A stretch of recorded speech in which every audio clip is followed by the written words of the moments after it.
नमस्कार।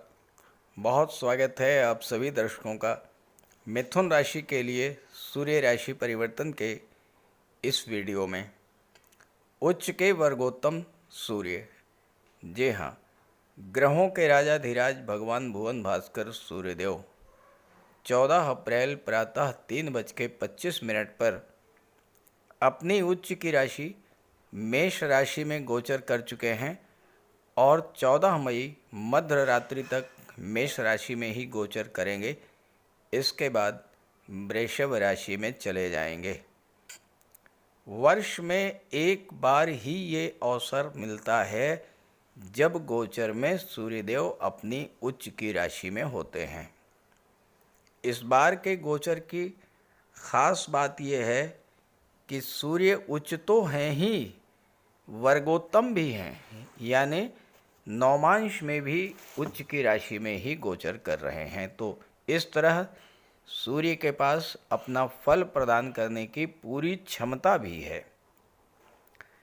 दूसरी महत्वपूर्ण बात यह है कि सूर्य के इस गोचर के दौरान मंगल का नीच भंग होगा और मंगल नीच भंग राजयोग भी बनाएंगे। तो सूर्य के उच्च की राशि में गोचर का मिथुन राशि के जातकों के जीवन पर क्या प्रभाव पड़ेगा, इसी का विश्लेषण करेंगे इस वीडियो में। ये विश्लेषण आपकी चंद्र राशि के आधार पर किया जा रहा है और वीडियो के अंत में मैं आपको सूर्यदेव के उपाय भी बताऊंगा। देखिए, 14 अप्रैल की गोचर कुंडली के माध्यम से मैं आपको सूर्य की स्थिति दर्शाता हूँ। सूर्य के सामने एक लिखा हुआ है, सप्तम भाव में सूर्य हैं और एक का मतलब मेष राशि। तो सूर्य मेष राशि में है। अब यहाँ देखिए दो निशान बने हुए हैं। ये तीर का निशान अपवर्ड, यानी सूर्य उच्च के हैं, और सूर्य के ऊपर दूसरा निशान ये बना हुआ है स्क्वायर का। ये निशान है वर्गोत्तम का, यानी सूर्य वर्गोत्तम स्थिति में है। लग्न कुंडली में भी उच्च के हैं और नवमांश कुंडली में भी उच्च के हैं। मैं आपको नवमांश कुंडली भी दिखा देता हूं। देखिए, नवमांश कुंडली में सूर्य तीसरे भाव में है और यहाँ पर एक लिखा हुआ है, तो यहाँ भी सूर्य जो हैं वो उच्च के हैं। तो इस तरह से इस गोचर काल में 14 अप्रैल से 14 मई के बीच सूर्य वर्गोत्तम हैं और उच्च की राशि में हैं। लग्न कुंडली में भी उच्च के हैं, मेष राशि में हैं, और नवमांश कुंडली में भी उच्च के हैं, मेष राशि में हैं। तो सूर्य वर्गोत्तम भी हैं और उच्च के भी हैं। तो ये है मिथुन राशि के जातकों की कुंडली। सूर्यदेव का गोचर आपकी कुंडली के एकादश भाव में है। सूर्य तीसरे भाव के स्वामी होकर के लाभ के भाव में गोचर कर रहे हैं। देवगुरु 12वें भाव में हैं। मंगल धन के भाव में, केतु चौथे भाव में और शनि राहु का गोचर कुंडली के 10वें भाव में है। सूर्य 14 अप्रैल से जैसे ही मेष राशि में आए हैं, बहुत बड़े बंधन से मुक्त हुए हैं। अभी तक 14 मार्च से 14 अप्रैल के बीच सूर्य शनि और राहु जैसे प्रबल शत्रुओं से घिरे हुए थे।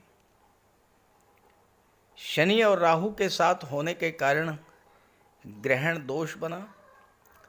सूर्य पीड़ित थे, सूर्य के बल में कमी आई और इस कारण सूर्य जो फल देना चाह रहे थे वो फल आपको नहीं दे पाए। अब सूर्य इन बंधनों से मुक्त हो चुके हैं। शनि और राहु से मुक्त होकर के लाभ के भाव में गोचर कर रहे हैं। सूर्य आत्मा के कारक हैं और आपको ऐसा लग रहा होगा जैसे कोई बड़ा बोझ आपके सिर से उतर गया हो। आपके आत्मविश्वास में वृद्धि होगी मन की चिंताएं दूर होंगी सूर्य के इस गोचर में। सूर्य राजा हैं और मेष राशि में उच्च के होते हैं। आपके आत्मबल आत्मविश्वास में वृद्धि करेंगे, आपकी नेतृत्व क्षमता में वृद्धि करेंगे। सूर्य तीसरे भाव के स्वामी हैं, आपके पराक्रम पुरुषार्थ में वृद्धि करेंगे, आपके मान सम्मान में वृद्धि करेंगे। जो लोग गवर्नमेंट से जुड़े हैं, शासन प्रशासन से जुड़े हैं, सरकारी नौकरी में हैं, ऐसे जातकों को मान सम्मान का तो लाभ मिलेगा ही, पद प्रतिष्ठा और प्रमोशन का लाभ भी मिल सकता है। इस समय सूर्य के प्रभाव से आपको कोई बहुत बड़ी जिम्मेदारी मिल सकती है, कोई बड़ा कार्य आपको सौंपा जा सकता है। 11वां भाव लाभ का भाव होता है और यहाँ पर सूर्य अति विशिष्ट कारक होते हैं। मिथुन राशि के लिए तो सूर्य का गोचर बेहद महत्वपूर्ण है, क्योंकि एक तो उच्च की राशि में है, दूसरे वर्गोत्तम हैं और तीसरे 11वें भाव में अति विशिष्ट कारक होते हैं। तो यहाँ पर आपको सूर्य हर तरह का लाभ प्रदान करेंगे। सूर्य शासन प्रशासन के कारक होते हैं, पावर और अथॉरिटी के कारक होते हैं। 11वें भाव में गोचर करते हुए सूर्य आपको गवर्नमेंट में पावर, पद और प्रभुत्व प्रदान करेंगे। शासन प्रशासन में तो उच्च पद दिलाएंगे ही, सरकारी नौकरी का भी योग बनेगा और आपको इस समय एक ऐसा पद मिलेगा जिसमें आप जनता की सेवा कर सकें, जैसे IAS, IPS, सिविल सर्विसेज। 11वें भाव में गोचर करते हुए सूर्य की दृष्टि पंचम भाव पर पड़ रही है और पांचवा भाव जो है ये गेम्स और स्पोर्ट्स को भी शो करता है और सूर्य आपको खेल जगत का सितारा भी बना सकता है। सोशल मीडिया या पब्लिक प्लेटफॉर्म के माध्यम से भी आप अपनी योग्यता का प्रदर्शन करेंगे और उससे आपके इनकम में वृद्धि होगी, मान सम्मान बढ़ेगा। चूँकि तीसरे भाव के स्वामी हैं सूर्य और तीसरा भाव जो है ये सोशल मीडिया का होता है, संचार माध्यमों का होता है। इस समय आप पब्लिक प्लेटफॉर्म के माध्यम से अपनी योग्यता का प्रदर्शन करेंगे। ऐसे सभी क्षेत्र जहाँ पर बुद्धि का प्रयोग हो, साहस और ऊर्जा की आवश्यकता हो, उन सभी क्षेत्रों में आपको सफलता और लाभ मिलेगी। आप अपने आत्मबल और आत्मविश्वास से बड़ा मोर्चा फतेह करेंगे और धन लाभ अर्जित करेंगे। 11वां भाव आपकी इच्छा पूर्ति का होता है और यहाँ पर सूर्य हैं तो आपकी कोई ना कोई पुरानी इच्छा अवश्य पूरी होगी। छात्रों के लिए भी सूर्य का गोचर बहुत बेहतर है, संतान की प्राप्ति का योग बनेगा और अगर आप आगे इस समय संतान की प्लानिंग कर लेते हैं तो पुत्र प्राप्ति का योग बनेगा, क्योंकि सूर्य और मंगल दोनों ही मेल प्लेनेट हैं और मंगल की भी दृष्टि और सूर्य की भी दृष्टि पंचम भाव पर पड़ रही है। सूर्य के इस गोचर के दौरान दो महत्वपूर्ण घटनाएं घटित होंगी। पहली घटना, देवगुरु बृहस्पति सूर्य से दूसरे स्थान पर हैं। दूसरा स्थान आपके धन का, बल का, सपोर्ट का, आपके सस्टेनेंस का होता है। सूर्य को गुरु का बल प्राप्त होगा। जब सूर्य को गुरु का बल प्राप्त होगा तो 12वें भाव का लाभ मिलेगा आपको, विदेशों से लाभ मिलेगा, विदेशी व्यापार से लाभ मिलेगा, क्योंकि गुरु 7वें भाव के स्वामी हैं। विवाह का भी योग बनेगा, संतान प्राप्ति का योग बनेगा और व्यापार व्यवसाय का सीधा संबंध विदेशों से बनेगा इस गोचर काल में। दूसरी महत्वपूर्ण घटना, मंगल का नीच भंग होना। मंगल धन भाव में अपनी नीच की राशि में है। ज्योतिष शास्त्र का सिद्धांत है कि अगर कोई ग्रह नीच की राशि में है और दूसरा ग्रह जो उच्च की राशि में है उससे केंद्र का संबंध बने, यानी 1, 4, 7, 10 का संबंध बने, तो उस ग्रह का नीच भंग हो जाता है। सूर्य उच्च की राशि में है। सूर्य से काउंट कीजिए 1 2 3 4। सूर्य से चौथे स्थान पर मंगल, 1 4 का संबंध, केंद्र का संबंध बन गया तो मंगल का नीच भंग हो गया, और मंगल का नीच भंग होते ही नीच भंग राजयोग बनाएंगे मंगल। और मंगल लाभ के स्वामी होकर के धन के भाव में गोचर कर रहे हैं, महाधनी योग बनाएंगे। तो इस समय आपको चारों तरफ से धन की प्राप्ति होगी, एक से अधिक साधनों से आपकी इनकम बढ़ेगी। और मंगल की दृष्टि 8वें भाव पर पड़ेगी तो डूबा हुआ धन, अचानक से धन प्राप्ति का योग, पैतृक संपत्ति का लाभ, ये सब लाभ आपको मिलने जा रहा है। मंगल छठे भाव के स्वामी हैं, सूर्य के साथ केंद्र का संबंध बन रहा है। सूर्य लाभ के भाव में है, छठा भाव नौकरी का होता है। छात्रों के लिए भी ये समय बेहद अनुकूल रहेगा। नौकरी प्राप्त करने की दिशा में आपके प्रयासों को बल मिलेगा, और ख़ास करके अगर आप विदेश जाकर के नौकरी करना चाहते हैं, या आप मेडिकल और सर्जरी या गेम्स और स्पोर्ट्स के क्षेत्र में विदेश जाकर के कार्य करना चाहते हैं, तो ये समय आपके लिए बेहद अनुकूल रहने वाला है। कोई भी ग्रह नक्षत्रों के माध्यम से अपना फल प्रदान करता है। 14 अप्रैल को सूर्य जब मेष राशि में आए तो उस समय केतु के नक्षत्र अश्विनी नक्षत्र में गोचर कर रहे थे। केतु चौथे भाव में है तो चौथे भाव का फल प्रदान करेंगे। चौथे भाव की चीज़ों का लाभ आपको मिलेगा। भूमि भवन प्रॉपर्टी का लाभ मिल सकता है, वाहन का लाभ मिल सकता है, घर को आप डेकोरेट कर सकते हैं, घर में सुख सुविधा के साधन ला सकते हैं। और सबसे बड़ी बात यह है कि केतु के कारण घर के परिवार के सदस्यों के बीच में जो दूरी बनी थी वो दूरी भी समाप्त करेंगे सूर्यदेव।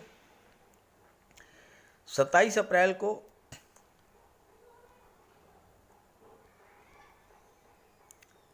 भरणी नक्षत्र में गोचर करेंगे, जो कि शुक्र का नक्षत्र है। शुक्र 5वें भाव और 12वें भाव के स्वामी हैं, तो 5वें और 12वें भाव का लाभ प्रदान करेंगे सूर्यदेव।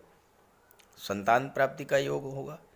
छात्रों को विदेश जाकर के नौकरी प्राप्त करने का अवसर मिलेगा। और सबसे बड़ी बात यह है कि 5वां भाव लव रिलेशंस का होता है, लव रोमांस का होता है। और 7वें भाव के स्वामी शुक्र हैं, 5वें भाव के स्वामी शुक्र हैं, 7वें भाव के स्वामी देवगुरु हैं, दोनों ही शुभ ग्रह हैं। तो आपके विवाह का योग भी 27 अप्रैल के बाद बनेगा। और इसके बाद 11 मई को सूर्यदेव का गोचर कृतिका नक्षत्र में, अपने ही नक्षत्र में होगा। और सूर्य तीसरे भाव के स्वामी हैं, तो तीसरे भाव का फल प्रदान करेंगे। भाई बहनों से, मित्रों से आपको लाभ मिलेगा, यात्राओं से आपको लाभ मिलेगा। और सबसे बड़ी बात, संचार माध्यमों से जुड़ करके आपको बड़ा लाभ मिलेगा, खास करके व्यापार के क्षेत्र में। तो इस गोचर का लाभ उठाइए, क्योंकि ऐसा अवसर वर्ष में एक बार ही प्राप्त होता है। और साथ ही साथ ये वीडियो, ये जानकारी अपने मित्रों को भी शेयर कीजिएगा, और सूर्यदेव का उपाय अवश्य कीजिएगा। सूर्यदेव को प्रसन्न करने का सबसे बड़ा उपाय है प्रातःकाल सूर्योदय से 1 घंटे के भीतर स्नान ध्यान से निवृत्त होकर के एक तांबे के जल में तांबे के लोटे में जल, गंगा जल, अक्षत, रोली, लाल चंदन और लाल पुष्प, ये मिला करके सूर्यदेव को जल अर्पित कीजिए। 3 बार में जल अर्पित कीजिए और ओम सूर्याय नमः का जाप करते रहिए। इसके बाद एक लाल आसन पर बैठ जाइए और गायत्री मंत्र का जाप कीजिए। सूर्य पिता के कारक होते हैं। अपने पिता का सम्मान कीजिए, पिता का आशीर्वाद प्राप्त कीजिए। भूल करके भी अपने पिता का अपमान मत कीजिए। अगर आप कर सकें तो रविवार को व्रत रखें, सूर्यदेव को जल अर्पित करें और लाल रंग के वस्त्र, गुड़ या चने की दाल का दान करें। पीले रंग के वस्त्र धारण करें और पीले रंग के ही खाद्य पदार्थों का सेवन करें, भगवान विष्णु की पूजा करें। जब भी घर से बाहर जाएं, थोड़ा सा मीठा खाकर उसके ऊपर पानी पीकर घर से बाहर निकलें। आदित्य हृदय स्तोत्र का पाठ करें और गायत्री मंत्र का जाप करें। इन सब उपायों को करने से सूर्यदेव प्रसन्न होंगे और सूर्य के सभी लाभ आपको प्राप्त होंगे।